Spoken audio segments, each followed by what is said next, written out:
the vault, high atop the pastoral center of the Diocese of Camden, you're listening to Talking Catholic.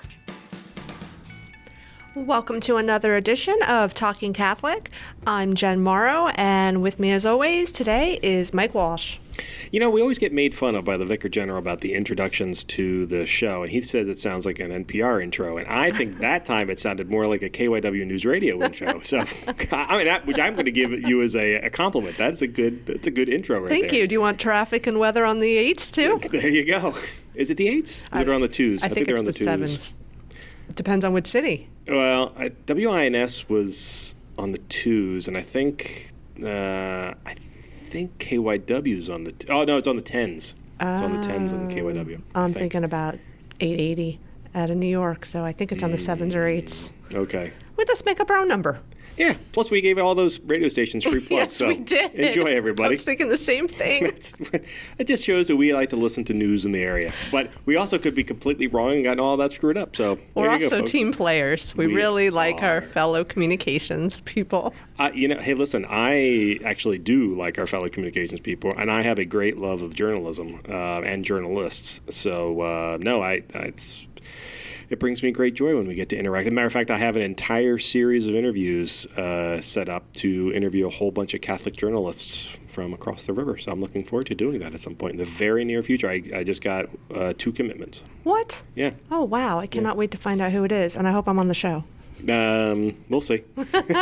Depends on how this one goes. Let's hope for the best. Yes. So this has been a jam-packed week of news for us. We're recording this on Thursday, November 18th, and the USCCB just finished their bishops' conference, which was great down in Baltimore. A lot of news out of it. I think people were expecting explosions, and I think I read a lot of headlines that suggested whimpers.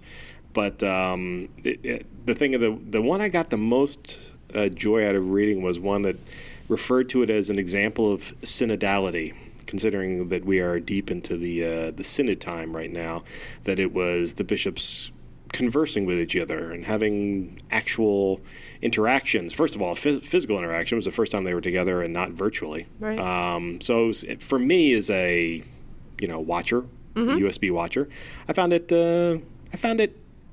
what's the word I'm looking for? Comforting. Yeah, I always like to watch the assemblies when they come around. For me as a layperson, it kind of gives you just an insight into the business end of things sometimes, but also the spiritual, the business of spirituality. Maybe I don't know if that's proper, but yeah. Did you watch any of it actually? I watched quite a bit of it, not as much as I wanted to. People kept throwing meetings in my face, but I saw as many of the sessions as I could and followed it on the USCCB's social media. I think on Monday night they had their mass, their opening mass at the cathedral in Baltimore, which is a great. Have you ever been to the cathedral in Baltimore? I have not. It is a unique cathedral because it really looks like a Protestant church. It's beautiful, it's big, and it's kind of in the middle of town. It's only maybe 7 blocks away from Inner Harbor, so it's easy to get to. But I was in it 2 summers ago. Last summer? I was in it last summer, and I remember walking in going, I do not feel like I'm in a Catholic church, but it's very pretty. Mm-hmm. But it's it's right out of the 1800s. It's wood and panel, and it's not stone or Gothic or anything like that. It's actually a famous example. I can't remember who designed it, but it's a famous example of that kind of architecture. Mm-hmm. I encourage you, if you're ever in the Baltimore area, swing by the cathedral. It's a sight to see. I do like Baltimore. Stained glass windows? Maybe. There were stained glass windows, but they're high up, so they weren't really a major part of the feature. Gotcha. It was it had that weird. It had that Protestant Spartan feel to it. It was kind of weird. It was kind of peculiar to walk into it. We'll have to ask our guest today if he's ever been in there. I bet he has. Nope, has never been in there. All right. Okay. No help at all. But if anybody else wants to check out what happened at the USCCB, they should check out some of the Catholic News Service reporting on it. Certainly, there's some copy in our newspaper, the Catholic Star Herald, that they can check out. That's always good stuff. Actually, we have a lot of things in the Catholic Star Herald this week, don't we? It is. It is a action-packed Catholic Star Herald, like all of them are, but a lot of local events going on in the last week, and it's very exciting. We have a beautiful feature about Black Catholic History Month, talking about St. Bart's in Camden, with an interview with two women in their 80s and 90s reflecting on their time growing up in Camden in the 30s, 40s, and beyond. So that is, I'm very honored that they shared their story with the Catholic Star Herald.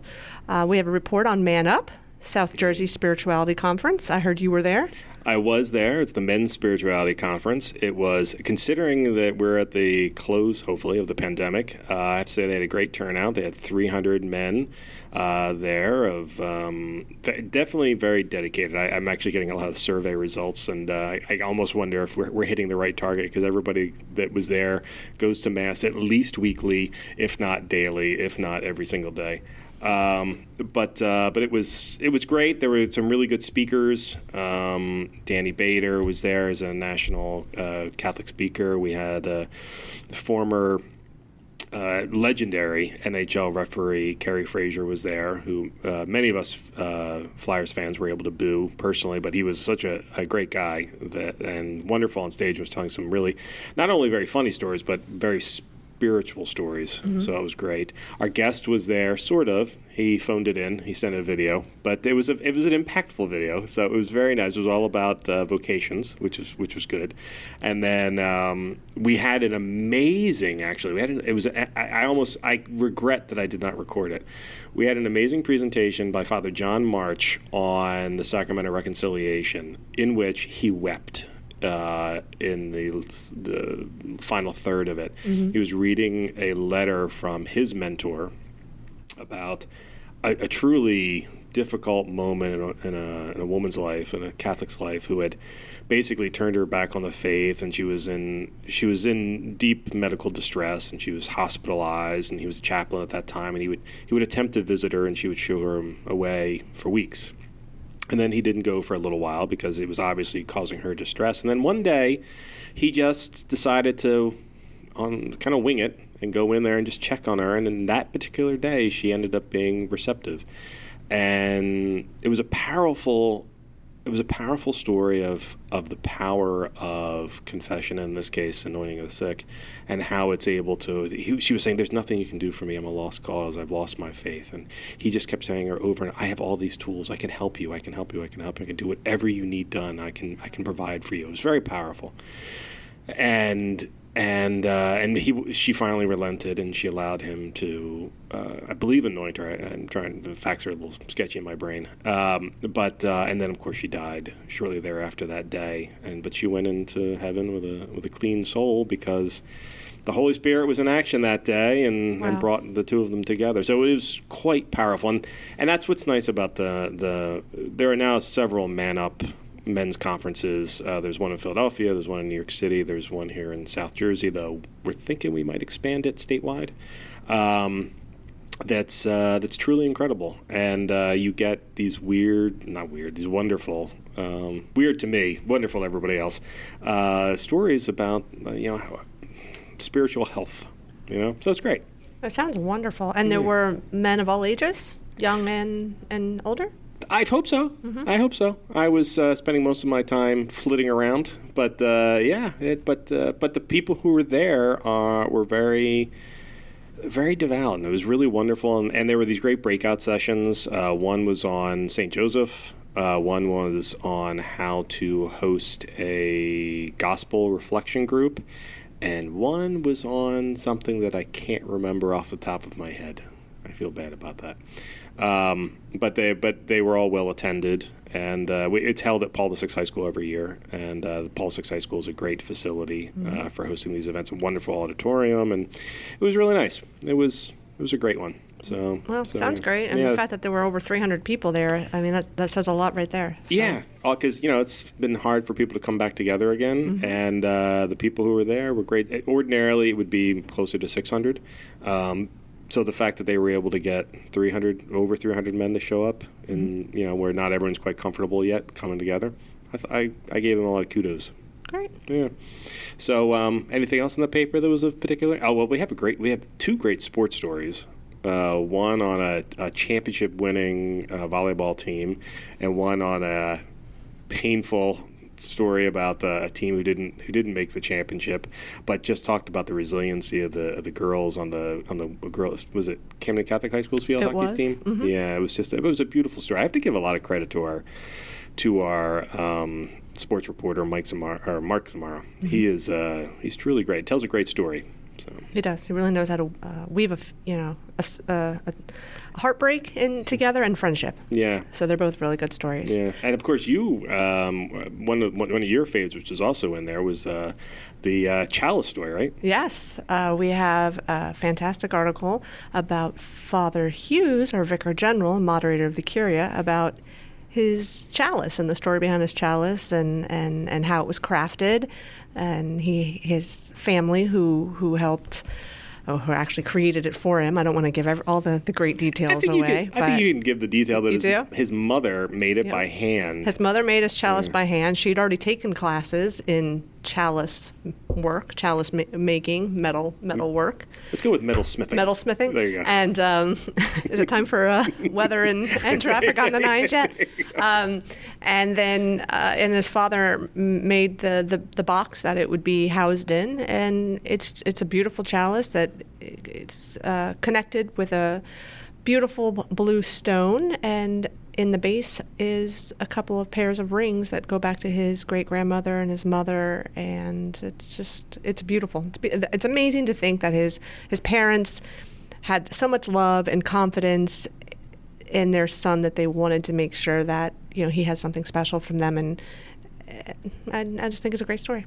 It is, and we're not going to give everything away, but I will tell you this: the chalice is so amazing that it's likely to end up in a museum someday. That's how unique and incredible it is. So it's a good story to read. So I hope, and this is part of a series that one of our writers, Pete Sanchez, is submitting from time to time about various chalices of people in the diocese. But yeah, Father Hughes' chalice, that's going to be a tough one to beat. I agree. It's quite a story on that one. I agree. But anyway, so as always, we encourage you to read not only our paper, the Catholic Star Herald, but Catholic journalism all over the country. All 5 dioceses in New Jersey have some form of a newspaper or a magazine that are absolutely great reads. Jen has had the benefit of working for 2 of them. I've had the benefit of working against 4 of them, so it's been a nice experience for all of us. But the stuff they put in them is really good, and it's a great way to stay updated on what's going on of a Catholic nature in your diocese, which typically, sadly, is not found in secular press anymore. So if you really want to know what's going on in the Catholic Church, read the Catholic publications. There's a whole lot of great ones out there. And also in your own parishes. One of the reasons I love Catholic journalism is because you're meeting people in different parishes who might live in a different town than you or a different county, and you're seeing what they're doing that you might want to bring back to your parish or what you have in common, and it just kind of makes you feel more whole. So I think it's great. The bulletins make people feel more whole? No, not the bulletins. Oh. Your Catholic press. Oh, yeah, your Catholic press absolutely I'm makes sure you the feel bulletins might too. I mean, there's some great bulletins out there. Well, I mean, and that take a lot of work to put those bulletins together. So now maybe this is just me as a Catholic communicator, but we put a lot of time and effort into communicating to the people, so we really want you to read the stuff we're creating, not out of vanity or anything but we think you're going to be interested in it, so check it out. I'm not sure where you got bulletins from. I was talking about our Catholic press and our journalism. You said you liked going to the parishes and seeing the bulletins. Did I say the word bulletins? Thank you. I think it's time to introduce our guest so that everybody doesn't think that we're just talking to a random third person here. I think you might be right. All right, so this week, or this episode, this month, at the beginning of this month, we had, it was Vocations Week. And because we had a litany of other podcasts lined up, we never had an opportunity to bring on one of our favorite guests, who is the Director of Vocations for the Diocese of Camden, Father Adam Cichoski. Father, so good to see you. Yeah, it's good to see you. I'm glad to hear I'm one of your favorite guests. You are one of our That was favorite a surprise. No, we love you. Christmas that. came early. See, there you go. Now I don't have to get you anything. All That's right. right. I'm happy. I would like to know if Father Adam has a rebuttal for Mr. Walsh saying that he called it in at the Man Up. Oh, yeah, because I remember seeing you early in the morning. I think I walked in before you. You did, as a matter of fact. That is true. He was there. In his defense, he was there, and then he provided a video for for his presentation, which I will say was a great video. I heard it was. It was about vocations, yes? Yeah, it was about vocations and the importance of fatherhood, really, in general, and just seeing how men can be good fathers and good father figures, and role models, really, for their community, and how God calls each one of us to that, no matter what our vocation may be, as priests, as husbands, as fathers, single men. We each have that opportunity to really help to form and to change the world around us. So I think the men, especially in our diocese, have so many great opportunities. Mm-hmm. Oh, yeah. It's, you were saying earlier, Jen, before we started the podcast, that one of your favorite things is to be in a parish when the seminarians are talking about their seminary journey, right? Yes, it is. Why is that? I just think it's a beautiful calling. I'm sure everybody does, but and I just like to hear, what went into their their discerning to become a priest. I've been fortunate enough to know some seminarians through my work in Catholic journalism, get to interview them maybe 2 or 3 years before they went into, before they had ordination day, and walk with them in the years leading up to it, and then actually being able to be there to report on their ordination day, and it always touches me in a really special way. So, and seeing how they grew and what they were nervous about before they became a priest, and then now they're like, okay, now it's on. I have to perfect my homilies. I have to, and I love that. I love that. It makes them human. Yeah. Oh, humanizes our seminarians? Yes. And that's what we need. I We know. can't put them too far up there. We got to keep them humble. Father Adam and I have had this conversation many times, and I have this conversation with everyone I speak to, which is, do not forget the humanity of our priests. They are human beings, wonderful human beings who have made a commitment to something that is incredible, but they are just like the rest of us. They need to try a little harder than the rest of us, because it's hard to be a priest. I would think. But there's a lot of education that goes involved in that, and which I think is why there's a lot of discernment that goes into it, and from both sides. Discernment by the men, and then discernment by the diocese or the religious by order the people too. in charge of their formation. So it's both have to keep working together, and it's our goal is always to form good priests, to form holy priests, because we know how tough it is. We know how much of a challenge it is out there in the world. Those temptations and those struggles will come. No matter what we do in life, but especially if they're a good holy priest, we know that leads them open to a lot of things going on.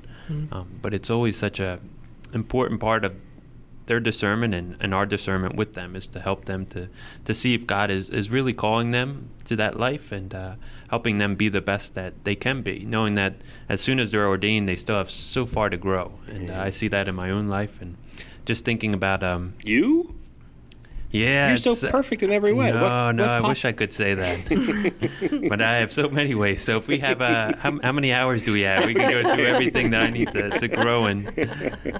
But when we were talking about the seminarian visits, I remember the first year that Father Romano had started them up, and I was in first theology, and I was so nervous of speaking in public that I didn't want to do it. So I was trying to get out of it. And he said, no, this is what we have to do, and this is where you're going. So I got sent to Christ the Good Shepherd in Vineland, which is East Vineland. Yeah. So I had worked in West Vineland growing up at the shop right there, and I had a lot of connections. My grandparents lived out that way. So I knew Vineland pretty well, but East Vineland was a little different. And I remember going there and being so nervous. And at the time, Father Ed Friel was there, Monsignor Burton was the pastor, Father Ed Cola was there. So I was so nervous, I went up for the Vigil Mass and, gave my talk, and afterwards got to meet the people. And I ended up meeting all these people that whole weekend, where that Vigil Mass, the doctor who was there to deliver me as a baby was there. Oh. So it was my mom's doctor. I met people that I worked with that I really didn't know were in the faith. And, at that time I was struggling in my own faith. And even a classmate from Delsey that had moved out to Vineland, I ended up connecting with. So it was funny when we saw each other. I was like, what are you doing here? And I remember him saying, when I saw you come out into the sanctuary, because I almost fell out of the pew, because I was just surprised to see you. So we were both surprised. But just how the Holy Spirit works through those visits in both ways, where it kind of really challenges you, but also bolsters that faith and kind of affirms a lot of things too. So that's part of that discernment, is going through those experiences, thinking these challenges I'm not going to be able to do, but when you do them and when you overcome them, just how good it feels, and how you can do a lot of things that you didn't think you were able to. So that's part of our discernment as well, is just pushing ourselves and really stretching. And that's the word I always use, because I was stretched a lot and still have to stretch at times just to really grow. And it's not easy, because nobody likes being challenged, nobody likes being stretched, but it makes such a big difference afterwards. Now, currently, are there some seminarians going around in parishes in the Diocese of Camden? Yeah, just this past weekend, we had we sent all 12. One of our guys is stationed in Christ Our Light in Cherry Hill, so he stayed and was able to share his story with his parishioners there. But the other 12 went out to different parishes, so we were all over South Jersey, so a lot of different parishes. The 12 went out. The 12 went out. That's right. I didn't even think of that. Good job. I like that. That is always great. And I was actually I was in Wildwood this weekend because the pastor there was being installed, and one of the seminarians gave his presentation before Mass started. And for the life of me, I cannot remember his name. Who's in Wildwood? Ricardo, that's right. So Ricardo gave his, and it was actually very sweet. And you could tell that the parish there appreciated it. They kind of smiled and were very kind to him. It's always a wonderful one. And we are blessed to have 12 seminarians. The only downside is we're going to lose a bunch, because we're getting 5 priests out of the batch this year. God willing, we'll have 5 coming up for ordination. So that'll be May 14th on St. Matthias. Which was when I was ordained a deacon. That's how I know that who's on there. So it'll be a big year. So we keep praying for the 5 transitional deacons that we have, and hopefully we'll be able to see them as priests in the next coming months. So we are very excited. I'd love to see a nice big class, a nice big ordination class. That's absolutely wonderful. And I know that means there's going to be a gap afterwards, because they come in waves. Right. But seeing 5 priests, hopefully. Yeah, that would be the biggest that I've ever seen in my time. I entered in 2010, and the first one I ever saw, I think, was Father Jamie King. Mm-hmm. I saw his ordination, and then after that, it was 2. I think. We've done twos and ones since then. Yeah. But that was a great event. So I'm very much looking forward to it. I don't know if it's been determined where it's going to be at yet, but. We'll have to see. Mm-hmm. We'll have to see. But it's going to be in a big church. I know that, because we're going to need a lot of room. There's a lot of people that are going to want to go. But that is exciting. So we've talked a little about how we're sort of coming out of the pandemic. God willing. How has it been for you in your job? Encouraging vocations in the midst of a pandemic. It's been just very blessed in a lot of ways, and I see it through the pastors as people are coming back, and they're again kind of re-evangelizing, or kind of not reintroducing, but meeting them again. And there's been so many good stories, conversion stories, that are amazing to hear through the pandemic, where people weren't able to go to church, and some that weren't taking it so serious, all of a sudden were catching it like on their live stream, Facebook or Instagram. They would be seeing things which ultimately led them back. And that's, I think, what one of the trends we'll see is this: the people realize just the gift that the Mass was, and the gift of being able to be in a community was to them. And when it was just taken away from them, all of a sudden there was more meaning to it, and they began to search that out and to kind of dive in deeper. So I pray that the fruit from that will grow. But also, I've had more pastors in this past year reach out to me about men that they were sending to the discernment group, about men that were approaching them first about the priesthood, and that they were able to work with them. And so thanks be to God that we have good pastors that are trying and really working hard. Being a pastor is not easy, and they have so many things on their plate, but that they take the time to walk with these men and to really accompany them on that road is so important. And that they can give a good recommendation. They can say, I know so-and-so, he's been a parishioner here for many years. He's active. He does a lot. I think he'd be a good candidate. And that kind of helps us in our discernment, because they'll go through the process. And I know we talked about the process before with different interviews, background checks, psychological evaluation, really where we just go through to make sure that they're a healthy person, that they're up for formation, that they're willing to be formed, and that they're willing to enter into that life discernment, really, where seminary kind of takes over after that, and they're able to be grounded with spiritual directors, counselors, good teachers, and most importantly, a healthy place where they can live together in community with other men who are thinking about the same thing. So there's a lot that goes into it, but I've really seen just this past year how much the pastors have stepped up and really have thrown a lot of business, I guess, my way, would be which is a good thing. That's a good way of putting it. Yeah. I like that. So, Father Adam, in addition to the pastors that are feeding you business, a lot of people have been pretty secluded in their homes with their families and friends. How important is family and friends in the discernment process? Yeah, family makes a big impact on what we decide. And there are so many families that are nervous about their sons thinking about the priesthood, thinking that it's going to lead them to a lonely life or a life that's just full of crosses or full of struggles, one with, little to any benefit of any kind of money or any kind of, future kind of when we're looking ahead. And those are some of the worries that come up. But how much when a family does support a man, how much of a difference that makes, just because they know they have a place that they can go back to, and that's what I always saw in the seminary was I knew, I was in the seminary for a couple months at a time before breaks and things, but at least, once a month I would be able to go home if I wanted to. I would have a place where I could, really just relax at times. And, thankfully I still have that in my parents' house in Franklinville, where I can go back.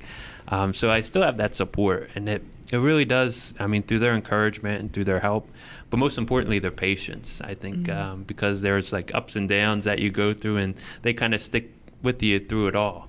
And the families have such a big impact on who we are and what we can do and what we're looking to do. So it's families do make are just an important part of our vocation stories, I think, because they can really make or break things. They can dissuade or they can encourage. And we're more apt to listen to the family, I think, than other people around us. That's true. That's an interesting perspective. I don't know if I do that in my family. My family, we intentionally sort of like, oh, that's what you want me to do? I'm going to go the other direction. But whatever ends up working, that's So just tell your son, I don't want you to be a priest. I don't want you to be a priest. Yeah. And then he'll come right in. He'll be all yours. It'll be fine. You have to fight through a cadre of young girls, though, because that kid, it's hit. He's 13 and it's hit.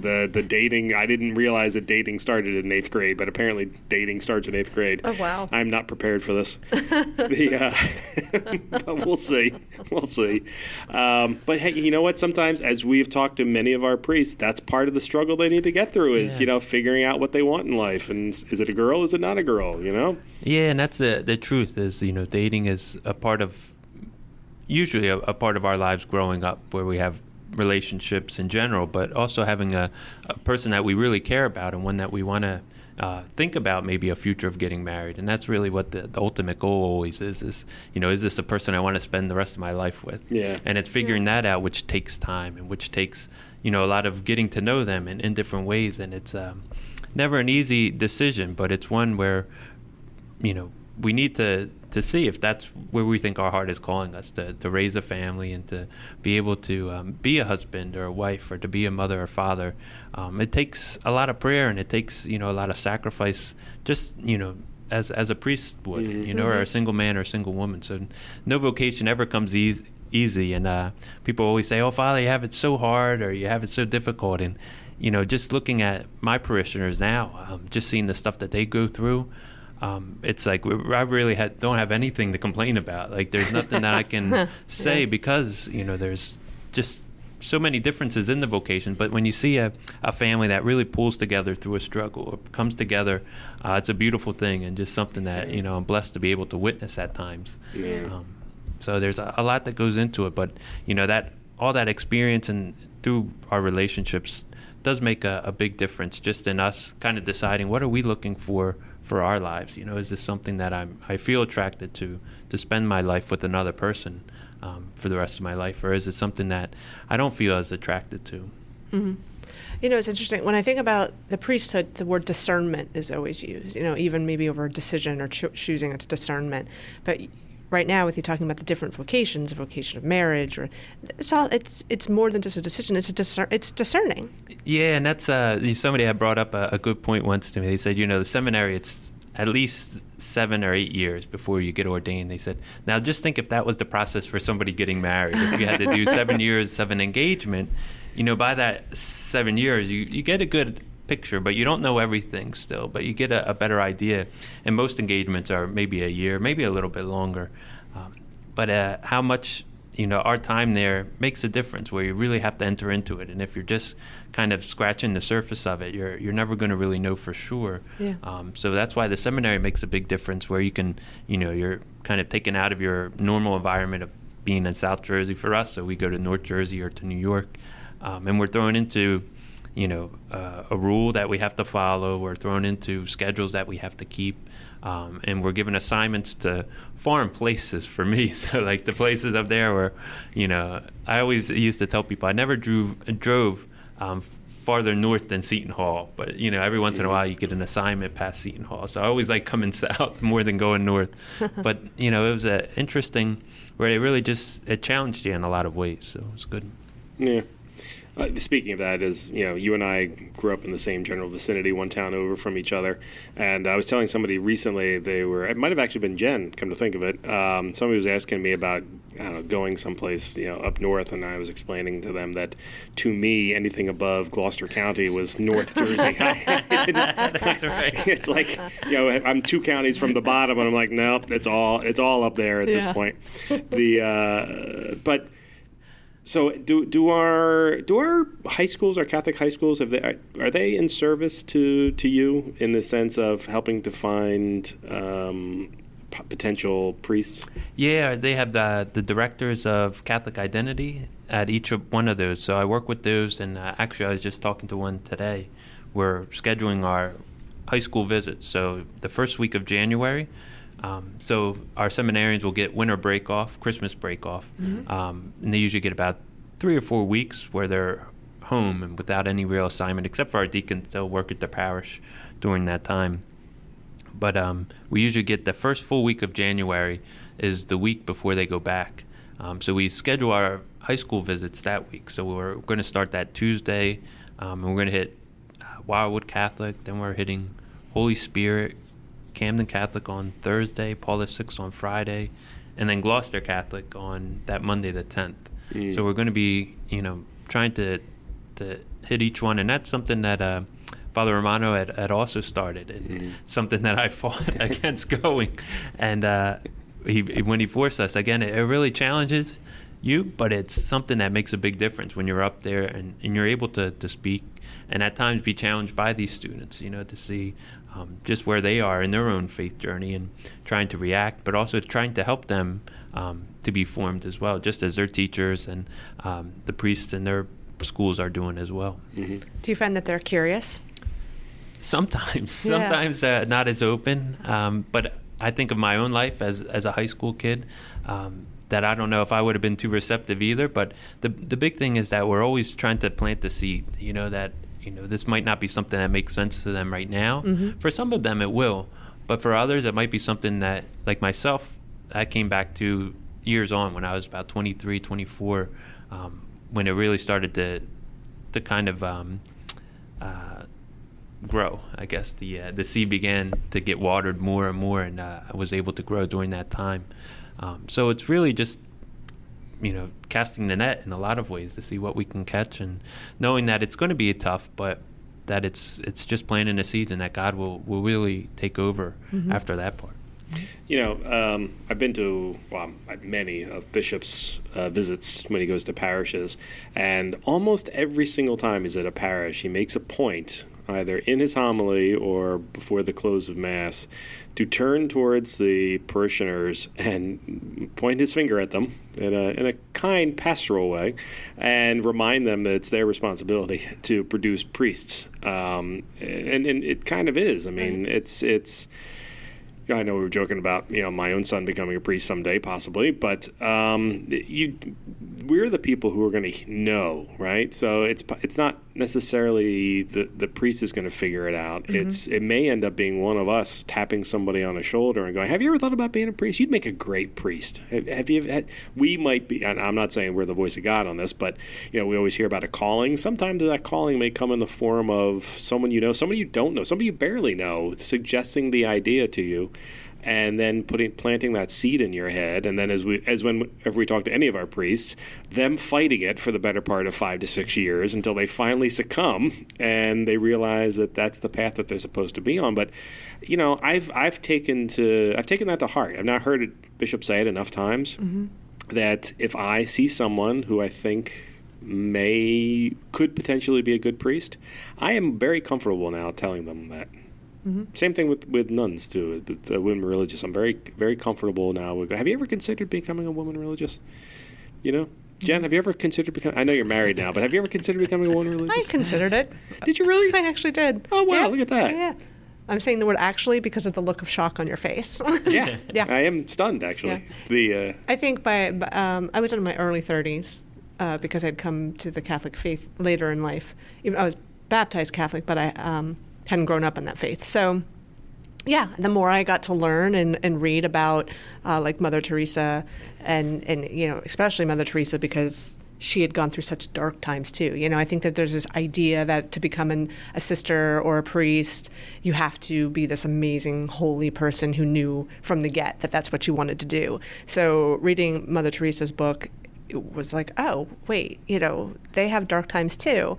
And so I did consider it for a small time. And since, then I did meet my future husband, though, shockingly enough, we were together 7 years before we got married. Right. So I did have 7 years, I guess, to decide.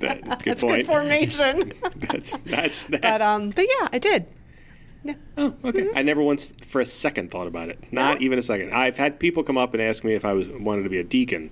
And in the early days, I thought about that, and then I met a whole bunch of them, and I started working in the diocese, and said, I don't have the time for that, so that's not going to happen. so I will simply be a lay Catholic trudging my way along, and I'll leave the clergy to others and religious life to others.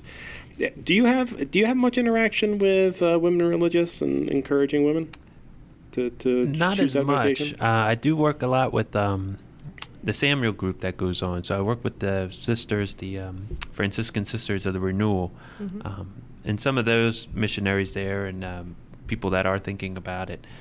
But yeah, not as much. So for the most part, it's usually focusing on the men that are thinking about it, or those who have been encouraged by someone to think about it. Okay. Yeah, we did some reporting on Samuel Group not long ago. I was about to call it a peculiar group. It's not particularly peculiar. It's a discernment group, but it's a wide-ranging discernment group. It's not just discerning to religious life or the priesthood. It's also discerning to secular life, to married life, and things of that nature. I'm far too old and far too jaded to ever attend one, but I'm curious, what are those Samuel Group meetings like? It's a really amazing experience, and the sisters pack a lot into each of the meetings, and to do it requires a commitment where you just can't come and join one month and then not come back. You really make a commitment to come each week or each month, and you're given certain assignments that you need to do, and it's the Sundays that I go, I usually help out with confessions and sometimes give a little background for the scripture that they'll be using for their Lectio Divina, for praying with the scripture. And it really is amazing. And it's a co-ed group, so it's men and women, some who are thinking about religious life, some thinking about the priesthood, some thinking about marriage. So it's like you said, it's kind of a universal, but just an amazing group. And they have speakers that usually come in and share on a topic. So each one is usually about 4 or 5 hours, where they'll have a holy hour, so they'll have a priest come and expose the Blessed Sacrament. They'll have time for confessions. So it's a really amazing group, and it's something that if you're a young adult and trying to figure out where God is calling you or what kind of gifts that you might have, this is a good group to pray about for next year, because it is one where you have to schedule an interview and you have to be accepted, and that helps manage the numbers, but also make sure that you're committed to coming each month to really participate and allowing that formation to happen. If you're not open to it, then it's not going to really be too much of an effect on you. But if you're open to it and you're doing what they ask, and there's a lot that goes into it, it makes a big difference in their lives. And a lot of them come back. People that go through the group will come back next year as like the leaders. So there's a lot of investment that goes in, like personal investment that goes into it. And then there's also a discernment group as well, right, Father? Yeah, the discernment group for the priesthood is something that we do each month, and there's no commitment, but most of the men have been there since the beginning. And we're actually meeting this Sunday, and we meet at 2 p.m. on the 21st of November. And we meet once a month. We'll be meeting at the Our Lady Guadalupe Parish Office, where I'm part-time parochial vicar. And this is a good group where we pray Lectio with the Scripture. We but discuss a chapter from a book from To Save 1,000 Souls, which is, just a perfect book on learning more about the priesthood and also learning more about discernment, what it means to discern, what it means to follow God's call, to have a vocation. And then we usually pray daytime prayer at the very end as a ending, where we kind of pray one of the hours that priests pray each day. That'll give like a little taste of what that priestly life is like, knowing that these are things that we have to accomplish and things that we have to do, not just because we promise to do them, but it's such a benefit. It's such a big help in our own lives. Isn't that amazing? I love listening to Father Adam talk about the discernment process and all that, because I think sometimes people think you're just winging it. You hear about the well, it's true. You mean calling it in? Basically, yes. You're making a video. Yes. I'm in the rectory watching football, and I got the video play. We'll be all right. But seriously, there's a lot of thought that goes into this, and the discernment process is no joke. I never really had an appreciation for it before I took this job, and now I have such an appreciation for it. I mean, I love all of the work. I love the fact that it's an 8-year process to become a priest. I love that it takes that much time to really determine whether you want to do it. Mm-hmm. And there's a lot of knowledge to it. You're becoming, and this is a terrible way of describing this, you're becoming a spiritual specialist. Mm-hmm. It's not something to be done lightly. And quite frankly, you then become, whether you like it or not, you then become a role model you're looked up to. And mm-hmm. there's a great deal of weight and responsibility that come with that. So it's not something to be, much like marriage, not something to be entered into lightly. And certainly not to wing it. Though my wife might disagree with me on that one. But I've been winging it left and right. But it's important. So, I hope people who are listening who might know somebody in their lives or they themselves who have ever considered, the priesthood or religious life to really think about it, and that there are people like Father Adam out there who all they want to do is answer all your questions and give you guidance. All of our pastors can do it, some better than others. Father Adam happens to be very good at it. He's following a priest that was also very good at it, and Father Michael Romano, who's now director of admissions, mm-hmm. I think, at the Pontifical North American College in Rome, and an avid listener of the podcast, as well as an avid reader of the newspaper, which I greatly appreciate. Yes. But and someone I plan on visiting when I get to go to Rome in March of next year, because I haven't seen him in a while. But there are all these people who are out there who can help you in this journey and want to help you with this journey. And quite frankly, if in those conversations, it's determined that maybe this isn't the best path for you, that's fine too. Mm. We talk about this, people leave the seminary, and I've never met a person who left the seminary who didn't leave the seminary as a good Catholic gentleman. Every single time. There's not a single axe murderer in the group. They're all great guys that I'm aware of anyway. I have a question for Father Adam. Yeah. Okay, so what is the word you just used? Spiritual specialist, which I like. Are there sometimes you get a question and you're just like, I don't know, or I just, this is why I'm asking. I'll never forget it, and I feel bad to this day for doing it. We had agreed to take a friend of ours to the airport at 3 a.m. to Philly. We're going down 72, which is all trees, and I decided to ask my priest friend about purgatory at 3:30 in the morning. And eventually, because I'm a talker, he just said, "Jen, I just don't know. Do we have to talk about this right now?" And God bless him, I'll never forget it, because I was like, you know what? There's probably times to talk about deep spiritual things. 3:30 in the morning might not be one of them. Yeah, you do, and that was one of my worries. And I remember talking to my spiritual director, someone that kind of helps walk with you throughout the seminary. And I said, what if somebody comes to you with a question where you're just not, 100% sure? Are you just going to make something up or kind of brush it off? He says it's always good to be honest. To say either I don't know or I really can't talk at this time about it, but to make that opportunity for then ourselves to know what we're going to be talking about. To say, give me some time, and we'll definitely get the answer, the right answer. And that can be humbling at times because you do get hit with a lot of different questions. With different things going on.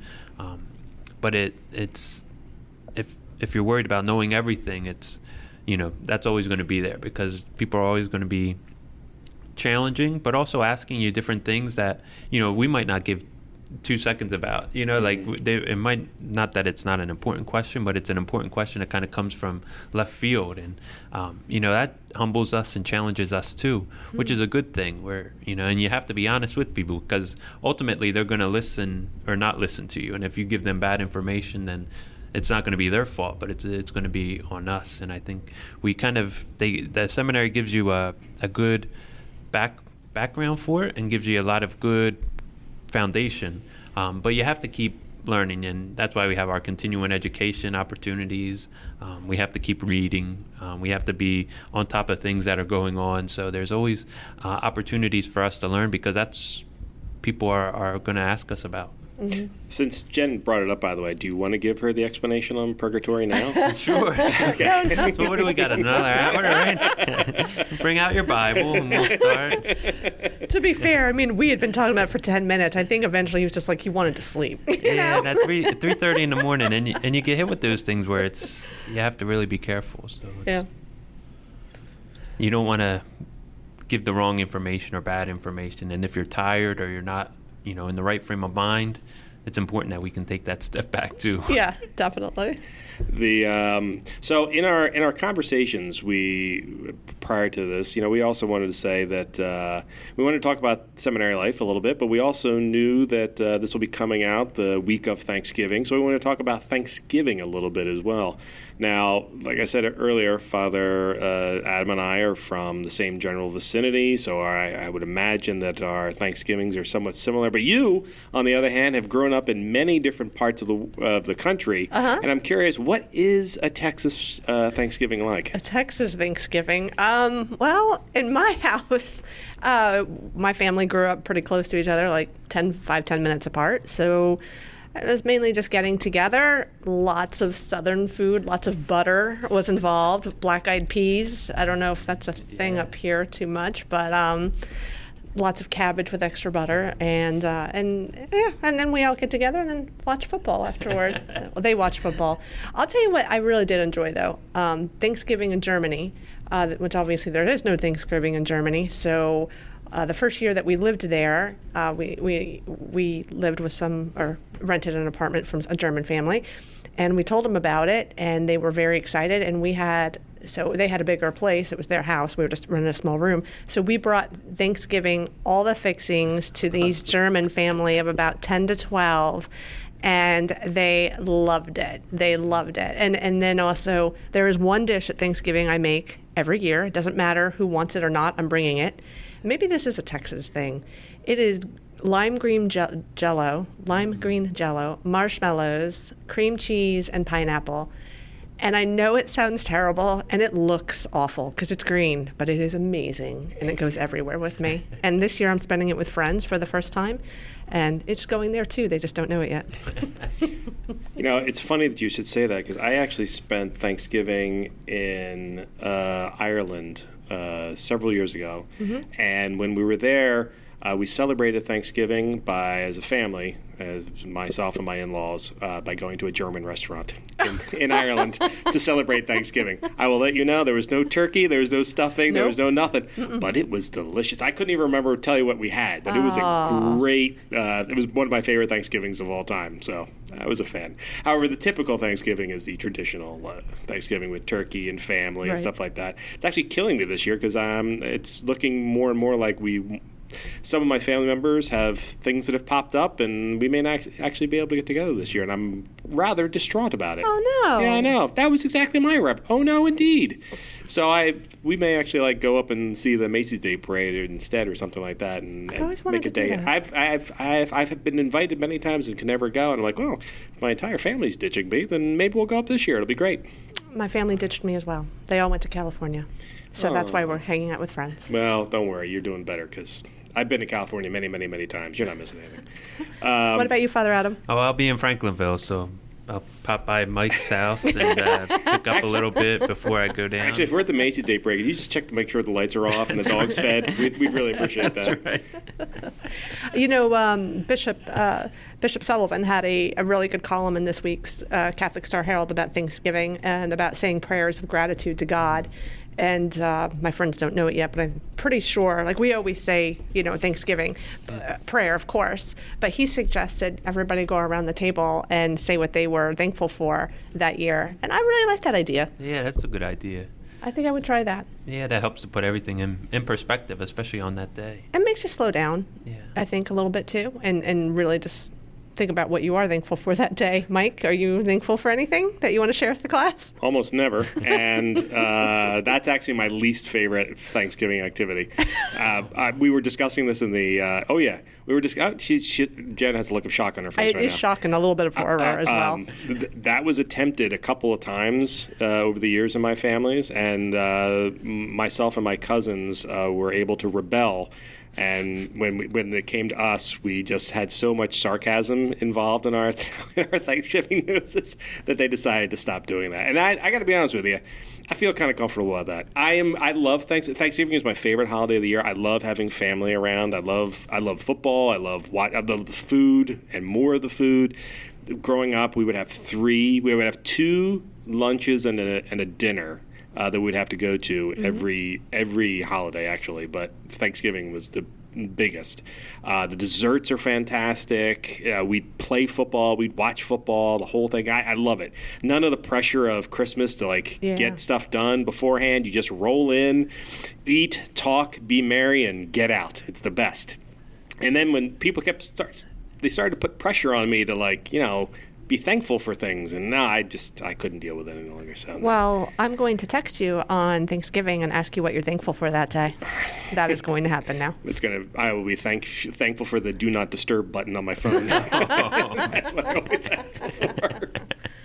Although that does bring a question, because when I got this job, every holiday I went to, I started being asked to say grace and the prayer before the meal, thinking that because I work for the church, I must have, I don't know, some prayer abilities now, which, as you both know, are not true. I am routinely part of meetings, and whoever's ever leading the meeting will turn to me and will turn to someone, and sometimes it's me, and they'll go, "Mike, would you lead us in prayer?" My answer is always the same thing: no.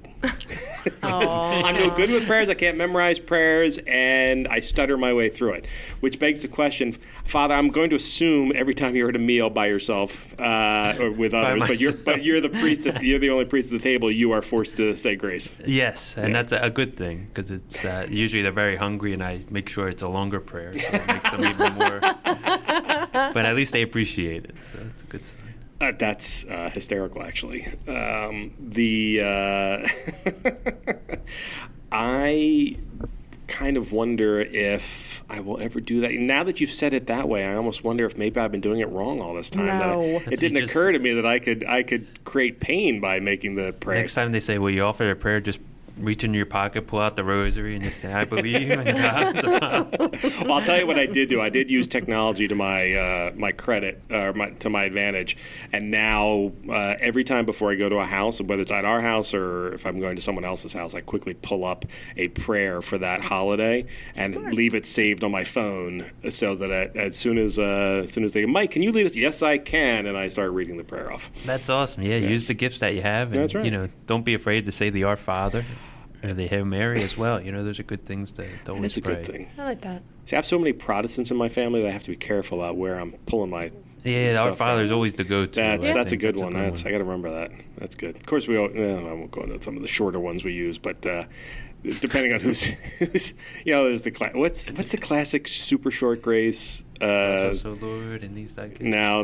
There's one shorter than that. There's one. It's a parody of a prayer. Basically, right. I know what you're talking about. I can't remember. It. Thankfully, I can't remember it. However, we hope everyone will have a great Thanksgiving. Thank you very much for listening. And if you know of anybody who would make a great priest or religious, you really should say something to them and maybe be the person who puts that seed in their mind. So, Father Adam Cichoski, thank you very much for joining us today. Very thankful for this opportunity, and thanks for the invitation today. Sure. And Jen, thank you for joining me as well and leading us off with a good KYW quality intro to the podcast. And to our listeners, thank you very much for joining us. And we'll talk to you again next week. See ya.